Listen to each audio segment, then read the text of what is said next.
Welcome to AV Showrooms 2014 Gold Awards. We're going to add a new feature to our Gold Awards this year. Audiophile of the Year. Now, Audiophile of the Year candidates come from Facebook, the audio boards, and the audio shows. To qualify for Audiophile of the Year, you can't be an employee of AV Showrooms or affiliated with AV Showrooms.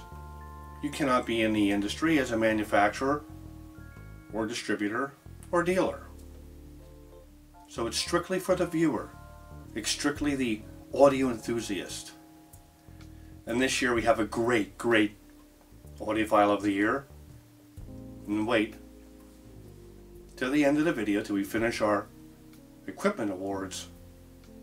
I'll make the big announcement. The first award is for Wells Audio, the M. Amarata power amplifier.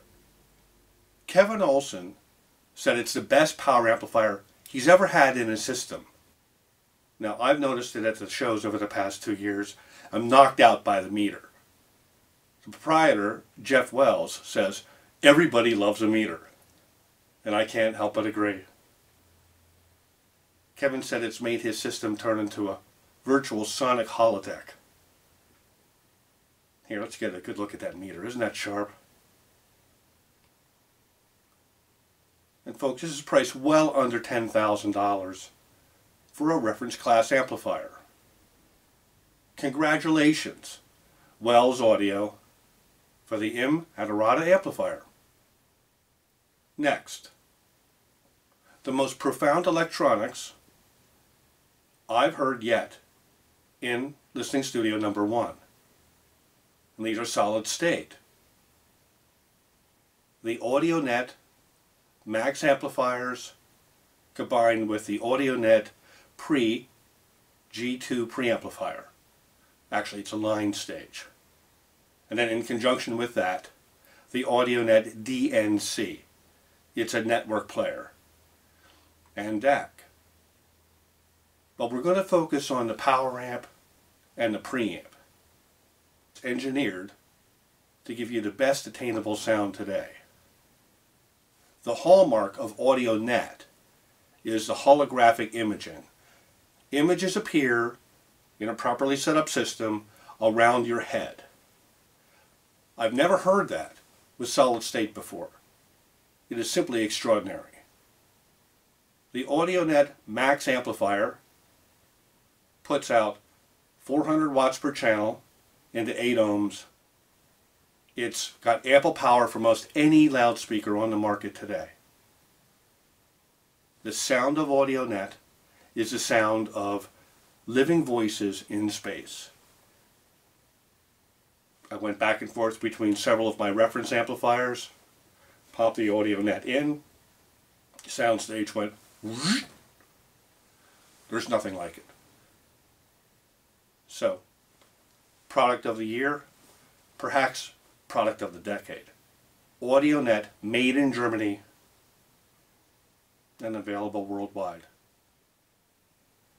The loudspeaker of the year, the #1 find I think in audio for my whole career is Perfect 8. And you see the big ones in the show reports.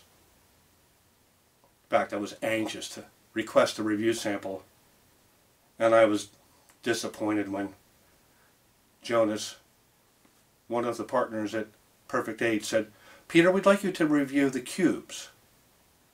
Well, the cubes are only that big. My face dropped. Well, if I'm ever going to review the big ones, I now know I have to start with the small ones. So I'll take it one step at a time with this relatively new company based in Sweden. The Perfect 8s. They make 3 models. The cubes come in at the low end of the range. They've been in business for 10 years. These are bespoke audio products. You'll pay a deposit and they'll build them. It is the finest loudspeaker I've had in Listening Studio 1. Perhaps it just mates perfectly with the way the room is set up, with the way the bay windows focus the sound into listening position.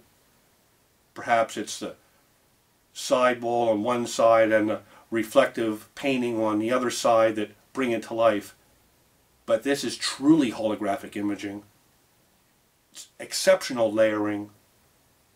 They layer laterally and they layer depth-wise better than the MBLs. So they, in fact, out-MBL the MBLs. The MBLs throw a huge image that pressurizes the room.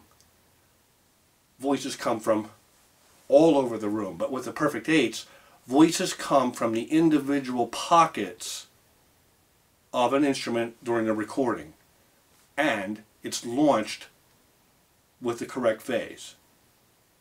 So you'll hear a background cymbal here that the one mic picked up. It'll have a space over here, and then right next to it you'll hear the bass thrack of the drummer, and that'll be a little bit over here because the Perfect 8 Cube, it doesn't have any baffle. It's practically a baffleless loudspeaker because, as you can see, the tweeter fired forwarding doesn't have really any surface area except for the speaker itself. The mid-ranges fire left, right. They're in phase with the tweeter. There's an outboard crossover that splits the incoming signal for high and mid. Bass management is done by separate components, separate enclosures. We have 2 of them here. They're self-powered with Hypex drive units. So the output of your preamplifier will go directly into the bass units. They do everything except give you that pounding in the chest of a large format loudspeaker such as a big MBL or the big Wilsons. You don't turn it up as loud to get the meat and potatoes of your music. And that to me is extraordinary. As we get older, I worry about our hearing. As we downsize or starting out in our careers, we're living in smaller spaces worldwide. This speaker is made for that. It's only that big. And next, I know you've been anticipating Audiophile of the Year. I met Scott Rifkin at an audio show. He stopped me and he said, "Peter, I want to introduce myself.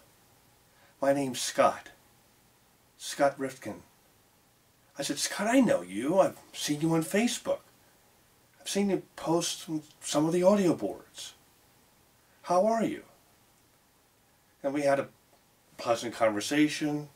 I asked him about the rooms that he had visited at the show and the sound, and I realized this man doesn't have a bad thing to say about anything. He appreciates everything in audio. Every one of the rooms he had something good to say about. We struck up an email relationship. He sent me photos of his room. My gosh, I couldn't believe all the audio equipment. Guitars, tape recorders. Scott's a retired school teacher from the New York City school system. He lives in a compact apartment in Manhattan. He epitomizes what our hobby is all about. It's about music, listening to music, and in Scott's case also making music. Scott is Audiophile of the Year because he makes sacrifices. His apartment is under 1,000 square feet, and it's pretty much all audio equipment. I mean, that is outrageous. And his passion, when you talk to him on the phone, or when you see his smile, I mean, it's contagious. So thank you, Scott, for loving audio and music to such a point that you make everybody else feel good. Hats off to you, Scott Rifkin Audiophile of the Year. And that's our awards for 2014. Stay tuned to our upcoming videos. Our product winners are under review currently. The reviews will be featured reviews coming out in the first quarter of 2015. So Peter Berninger reporting, best of 2014 at avshowrooms.com.